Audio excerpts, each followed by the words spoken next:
Welcome to the Marriage Steps podcast. We're developing a long-lasting, happy marriage is the status symbol to achieve. And following my 6 marriage steps is a path to help get you there. The 6 steps are establishing a covenant foundation, owning your brokenness, learning to share power, developing emotional attachment, cultivating sexual fireworks, and staying in love. I'm your host, Dr. Wyatt Fisher, licensed psychologist and marriage counselor. If you enjoyed the episode today, please subscribe, click the 5 stars, and leave a review. The more positive reviews I receive, the higher the podcast will appear in search results so others can find it and receive tools for their marriage. Also, I'm hosting a live episode on Fridays from 4 to 5 Mountain Standard Time where I can take phone calls with any questions about marriage. It's free advice. So please be sure to call me at 720-999-9538, Fridays from 4 to 5 Mountain Standard Time. Again, that's 720-999-9538. Today, I am focusing on 7 ways to manage a hothead. So by definition, a hothead is someone who loses their temper quickly and often. And you may be a hothead listening to this right now, or you might be married to a hothead.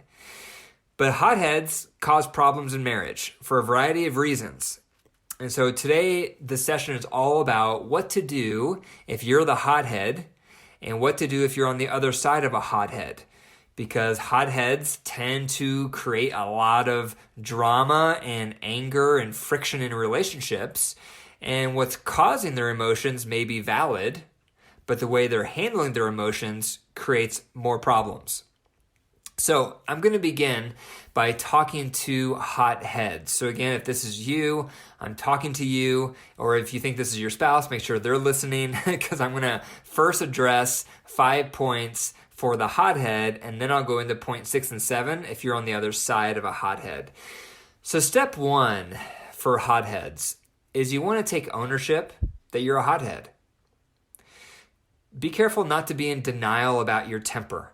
Some people are in denial and they rationalize it or they justify it or they have all these reasons why they got upset and et cetera, et cetera. But the best thing to do is just own it. If you're a hothead and you know that your temper can get the best of you, then own it and just say, I'm a hothead. You know, I don't like that about myself. I have a temper and I know I need to improve on it. I don't quite know how yet, but that is who I am. I can be a hothead if I'm not careful. That's owning it. So I just want to encourage you to take ownership, because if you try to pretend you don't have one, it makes it even worse. So that's step 1. Take ownership that you're a hothead. 2, explore the origins. What's made you a hothead? For some of you, it may be because you were abused growing up. A lot of experiences of abuse can create rage inside of us when we're young because we have no power and we have no voice and we have no control, and it just builds up this massive just volcano of rage. And so when we become an adult, we just spew hot flames all over the place because we're reacting out of trauma, out of abuse, out of powerlessness. So for some of you that are a hothead, that may be the origins. For others of you, perhaps it was modeled for you. Maybe that's how your parents talked with you. They were a hothead. Or maybe that's how your parents interacted with one another. They were hotheads with each other. And so you saw hot-tempered and harsh words and harsh startups. And that was a part of your family culture growing up. And so that became your normal. And so it was modeled for you. So that's another common origin. But it's important to think about what made you a hothead. What caused this pattern of anger for you and how you interact with strong, intense feelings, because you learned it somewhere. Third thing to consider is you need to buy in to the reasons to curb your hothead behavior. If you're a hothead and you don't think it's a problem and you don't think, it's really a big deal, then you're not going to be motivated to change it. So instead, I encourage you to consider some reasons why it's important for you to curb that behavior. One of the reasons is it most likely is really difficult for your spouse. If you're a hot-headed person, it probably floods them every time you lose your temper. It overwhelms them. You're probably like a tsunami, just drenching them with your feelings. And they probably fall apart. They probably either run away or they fight back. But most likely, if you're a hothead, it's really difficult for your partner. So that's one reason to work on curbing it. A second reason is you may say and do things when you're a hothead that you later regret. Because when you're in that fight mode, your blood flow is going to your core. Your blood flow is cut off from your brain because it's going to your core. So that's usually when we say things that are exaggerated or we say things that we forget. And so most likely, a lot of times after you cool off, you feel guilt for how you behaved. So that's another reason to try to learn to curb it, because you probably say and do things you later regret. A third reason to potentially curb your hot-headedness is that it's a poor example for your kids, if you have kids. If they see dad constantly losing his temper and spouting out names and throwing things, guess what? That's how they're going to learn that. And that's how they're going to start handling their emotions. And so it's a poor role model for kids. Anger is not the problem, but what we do with our anger is often the problem. So the third tip here is for all hotheads listening is you want to buy into the reasons to curb it. And those are 3 possible reasons right there I just went through. A fourth thing to consider for hotheads listening to this is you need to consider mastering relaxation techniques. And you need to practice these and master these when you're not upset. So that when you get upset, you can tell your body is starting to change and you can start learning your signs of when you're getting upset. And then you can employ these relaxation techniques. One of them is deep breathing exercises. The best way to do this is 5 seconds in through your nose and then 10 seconds out of your mouth very slowly, like you're blowing off hot soup. So 5 seconds in through your nose, 10 seconds out of your mouth like you're blowing off hot soup. That calms you down, that lowers your heart rate. Another relaxation technique is progressive muscle relaxation. That's where you start with the head and you tighten all muscles in your head as tight as you can, and then you hold it for 10 seconds, and then you release. And then you go to your shoulders and you tighten your shoulders as tight as you can for 10 seconds, and then you release. And you do that from your head all the way down to your feet. So when you spike your tension and release it, then you get more relaxed afterwards. A third option for relaxation technique is visualization. So you can calm yourself down by imagining putting yourself in a very relaxing area and then imagine what you'd be experiencing through your 5 senses. So what would I be seeing? What would I be smelling? What would I be tasting? Etc. Putting yourself in a relaxing setting and going through your 5 senses of what you'd be experiencing is another great way to lower your heart rate. So you need some tools in your toolbox if you're a hothead on how to relax. Again, because then the moment you find yourself getting upset or angered, you can pull out these tools and apply them to yourself to help you calm down.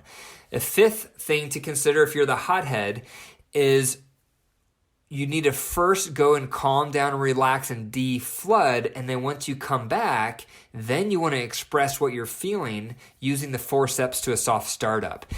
Make the 4 steps to a soft startup your standard to strive towards. It doesn't mean it's going to be perfect. It doesn't mean you're going to hit it every time. But you need a vision of what you're striving towards. And what you're striving towards is learning how to express your emotion, your complaint towards your spouse through the 4 steps of a soft startup. That's a constructive expression of what you're feeling. Because if you're a hothead, you have strong emotions. And so the goal is not to turn off all emotions and never express what you really feel. That's not the goal. The goal is to learn how to express what you feel more constructively. Because your goal when you're upset is you want your spouse to hear you. You want them to validate you. You want them to make some changes. That's not going to happen if you're losing your temper. Because they feel attacked and all they know how to do is defend themselves in that moment. So, to review, the 4 steps to a soft startup, you start off with how they've improved on the area you're upset about. Then you go into how this behavior you're upset about may not be all their fault. Then you want to talk about how you might be contributing because their behavior might be poking into a wound of yours or a value, or you may have done something that encouraged their behavior that upset you. And then you go into your complaint.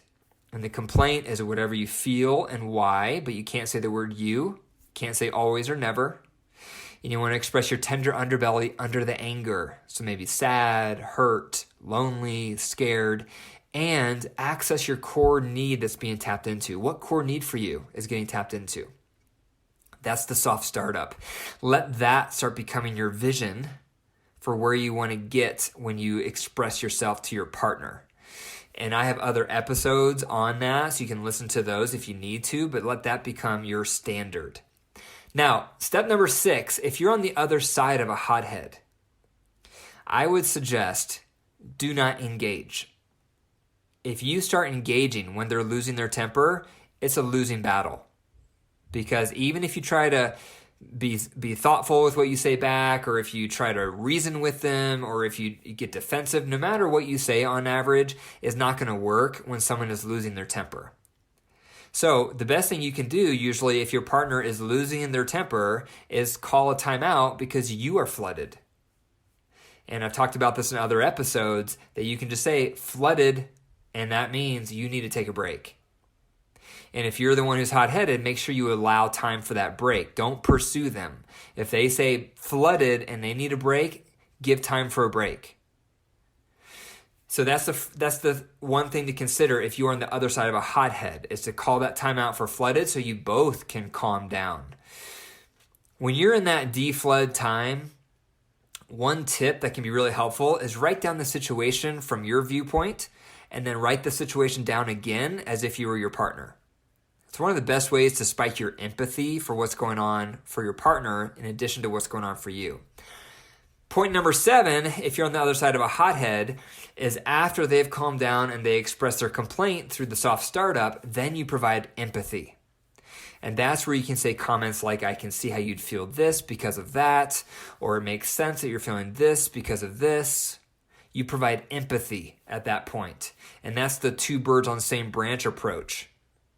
And as a reminder, empathy is not if you agree with what they're feeling. Empathy is when you really try to put yourself in their shoes, consider their upbringing, their emotional wounds, their insecurities, their temperament, their values. When you consider all that about your spouse, then it will start making sense how what just happened made them feel that way.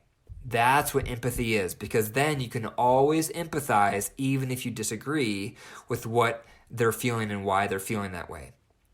So there you have it. So those are some suggestions to get started, 7 ways to manage a hothead.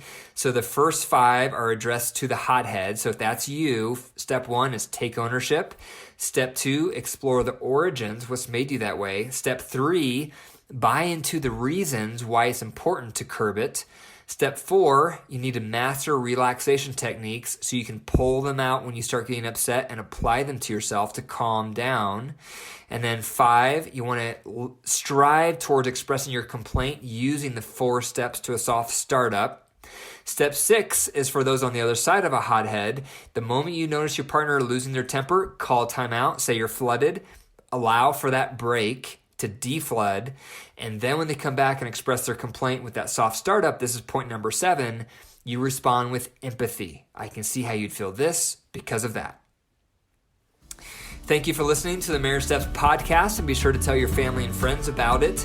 For more marriage resources, go to my website. It's drwyattfisher.com. That's drwyattfisher.com.